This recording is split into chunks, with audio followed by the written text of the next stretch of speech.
Efflorescence, a phenomenon where a compound loses its water or crystallization on exposure to dry air is called efflorescence. वह phenomenon जिसमें जो है water of crystallization loss हो जाता है dry air के संपर्क में आने से, गर्म हवा के संपर्क में आने से अगर वाटर मॉलिक्यूल्स गायब हट जाएं उसमें से, तो इसी इफेक्ट को कहते हैं efflorescence. This result in loss of crystalline shape and finally the crumbling of crystals into A powder. और इससे क्या होगा, जब वाटर वेपर उस वाटर निकल जाएगा उसमें से वाटर मॉलिक्यूल, तो इनका क्रिस्टलाइन शेप भी ख़त्म हो जाएगा और ये पाउडर के जैसे हो जाएंगे. Substances showing efflorescence are called efflorescent substances. जिन सब्सटेंस में ऐसा कुछ होता है उनको कहते हैं efflorescent substances.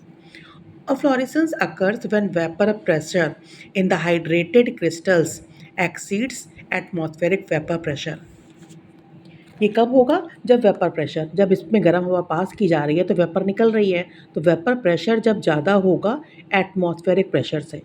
एटमॉस्फेरिक प्रेशर सब जगह लग रहा है, अगर वेपर प्रेशर ज़्यादा होगा तभी वाटर वेपर जो है निकलेंगे और वाटर के मॉलिक्यूल बाहर निकल जाएंगे.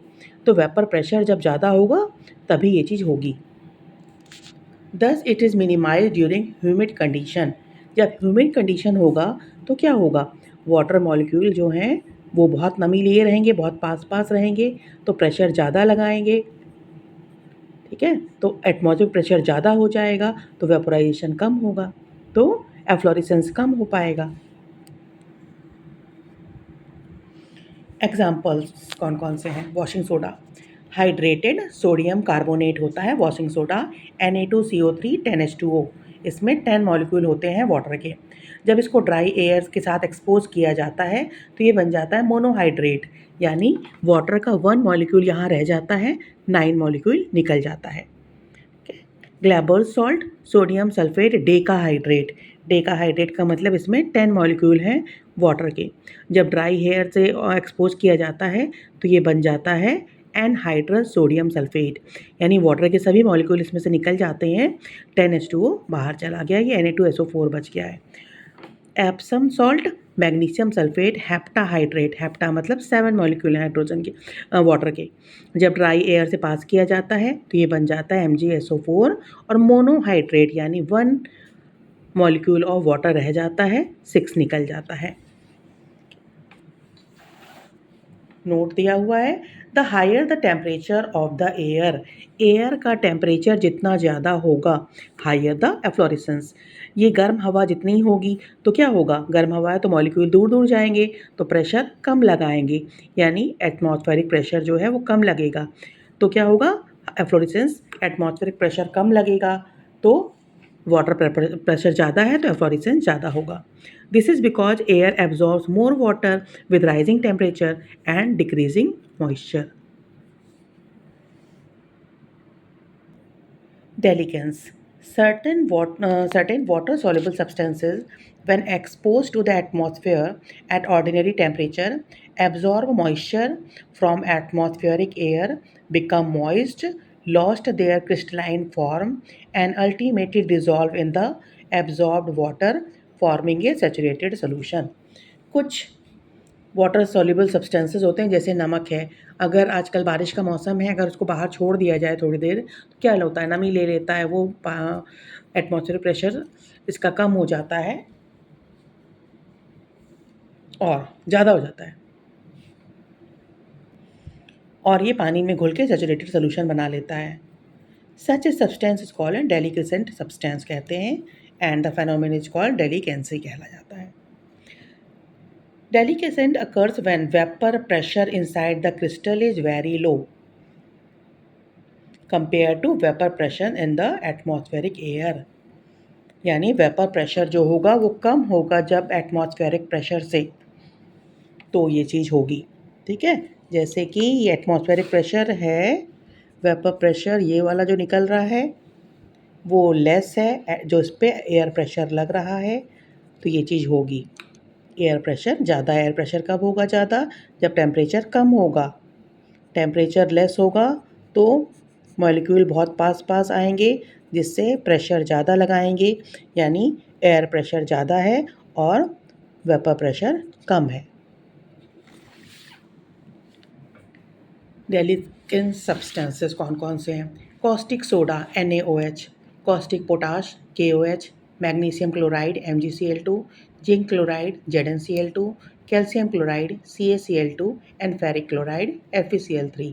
ये सब डेलिकेसेंट सब्सटेंसेस है। टेबल सॉल्ट जो हम लोग नमक खाते हैं, sodium chloride, turns moist and ultimately forms a solution on exposure to air. Rainy season में क्या होता है, जब हवा के संपर्क में आता है तो ये नमक क्या होता है, सील जाता है, पानी पानी हो जाता है। Though pure sodium chloride is not deliquescent, एकदम प्योर जो NaOH होता NaCl होता है वो नहीं करता ये इफेक्ट, लेकिन जो commercial version of the salt contains impurity, लेकिन जो हम लोग सॉल्ट यूज़ करते हैं उनके साथ इम्प्योरिटीज़ मिली हुई होती हैं, जैसे मैग्नीशियम क्लोराइड MgCl2 और कैल्शियम क्लोराइड CaCl2 इसके साथ मिली होती हैं, जिसके कारण डेलिकेंट सब्सटेंसेस होते हैं ये लोग। This kind of impurity can be removed by passing a current of dry hydrogen chloride gas through a saturated solution of the affected salt। तो ये जो नमक सील गया है, जिसमें पानी हो गया, सैचुरेटेड सोल्यूशन बना लिया है, इसको dry hydrogen chloride gas dry air से पास करते हैं। Pure sodium chloride is produced as a precipitate, और जिसमें प्योर NaCl होगा वो नीचे बच जाएगा। Which can be recovered by filtering and washing first with a little water and finally with alcohol. और फिर इसको क्या करते हैं, फ़िल्टर करते हैं, और वॉशिंग फर्स्ट फ़िल्टर कर लेंगे तो ऊपर फ़िल्टर पेपर पे ही हमारा नमक बच जाएगा। फिर इसको washing first with a little water, थोड़े पानी से इसको साफ़ करते हैं और उसके बाद उसको अल्कोहल से साफ़ करते हैं। Drawing and dehydrating agents. Drying agents are substances that can readily absorb moisture from other substances without chemically reacting with them। Drying agent वो होते हैं जो दूसरे सब्सटेंस जो होते हैं उनका मॉइस्चर एब्जॉर्ब करते हैं, लेकिन वो केमिकली उनके साथ रिएक्शन नहीं करते हैं, जैसे anhydrous calcium chloride, anhydrous zinc chloride, phosphorus pentoxide, magnesium sulphate, dry sodium sulphate etcetera are use to absorb water vapour from the air. These substances are also called desiccants और desiccating agents भी कहलाते हैं। Almost all hygroscopic substances are desiccating agents। जितने भी hygroscopic substance हैं वो लगभग सभी desiccating agents होते हैं, जैसे concentric sulfuric acid, phosphorus pentoxide, silica gel, quicklime। Dehydrating agents are substances that can remove even the chemically combined water molecules from compound। Dehydrating agent वे होते हैं सब्सटेंसेस जो वाटर मॉलिक्यूल हटा सकते हैं। For example concentrated sulphuric acid is a dehydrating agent as it can remove chemically combined water molecules from blue vitriol CuSO4 5H2O में से।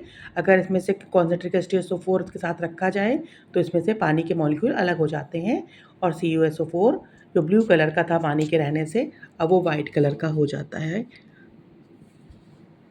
Dehydrating agents can remove hydrogen and oxygen in the ratio 2:1 in the form of water।